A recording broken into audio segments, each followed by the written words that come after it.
Gachagua issues demands to IG Kanja over mass deployment of police to all Kalou. Welcome to my YouTube channel. If you are new here, kindly consider subscribing. Don't forget to like, comment and share our videos.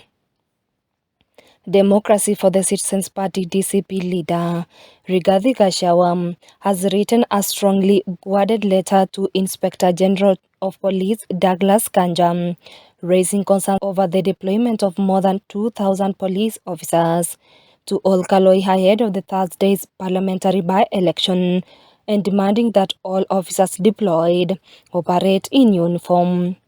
In the letter, dated July 15, 2026, and shared via its official social media account, Gachagua accused elements within the security apparatus of planning to interfere with the electoral process, while urging the Inspector General to ensure the National Police Service remains neutral throughout polling day.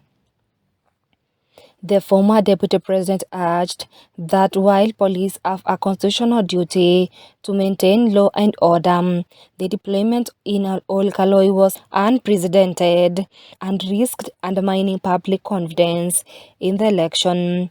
And I quote, "We have noted the deployment of over 2,000 police officers in all Kalou.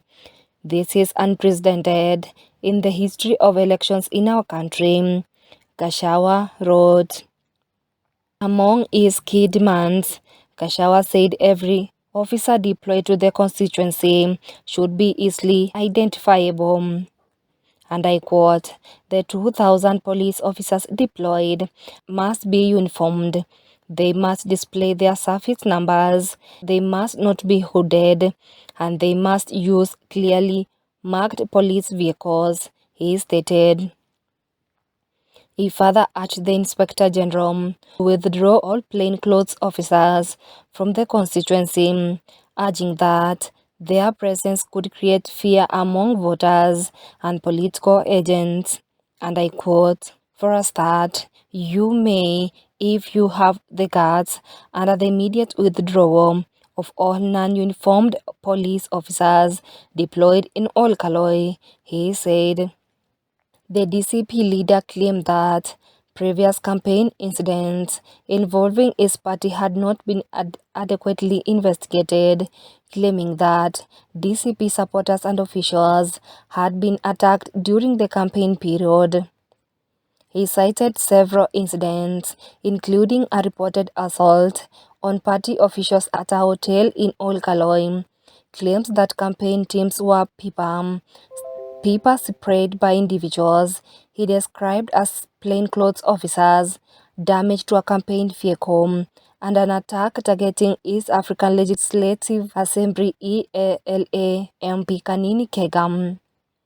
Gachagua questioned why, in his view, no decisive action had been taken over the reported incidents. He also alleged that if violence occurs during polling, responsibility could lie with the security agencies. And I quote, "With such a historic number, there should be no outer of electoral violence whatsoever.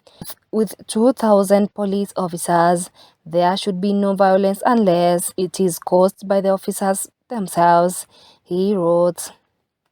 The allegations contained in the letter have not been independently verified, and the National Police Service had not publicly responded to the claims by the time of publication.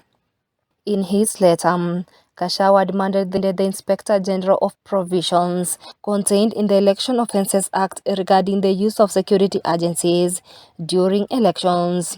He cited Section 12 of the Election Offences Act, which prohibits the use of public officers or national security organs to induce or compel voters to support a particular candidate or political party. The DCP leader urged the Inspector General to ensure police officers remain impartial and protect the integrity of the electoral process. Gachagua's letter comes barely a day after Inspector General Douglas Kanja assured residents that elaborate security measures had been put in place to guarantee peaceful elections in all Kalou.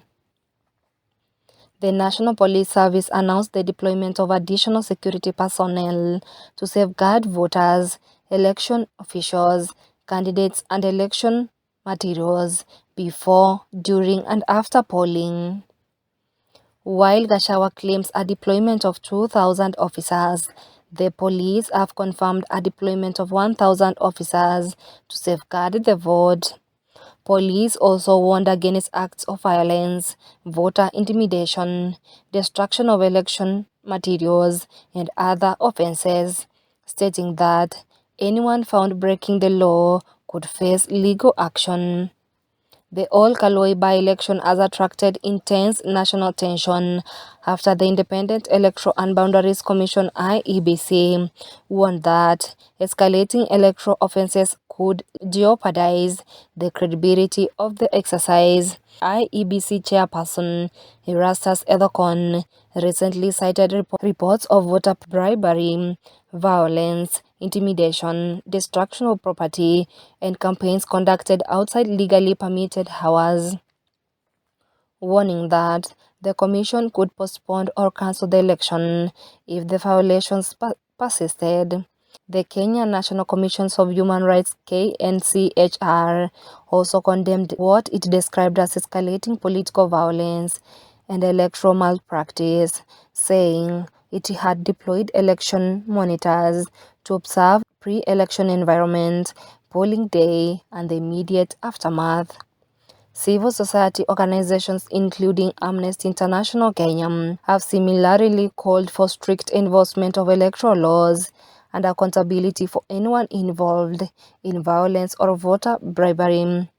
The All Kalou parliamentary by-election is widely viewed as one of the most politically significant contests since the reconstitution of the IEBC, with both the Kenya Kwanza administration and opposition parties treating it as a crucial test of political strength ahead of the 2027 general election. The outcome is expected to shape political narratives in the months ahead, even as attention remains focused on whether security agencies and electoral officials will deliver a peaceful, credible, and transparent election. Until another video, don't forget to like, comment, subscribe, and share our videos. Until another video, bye for now.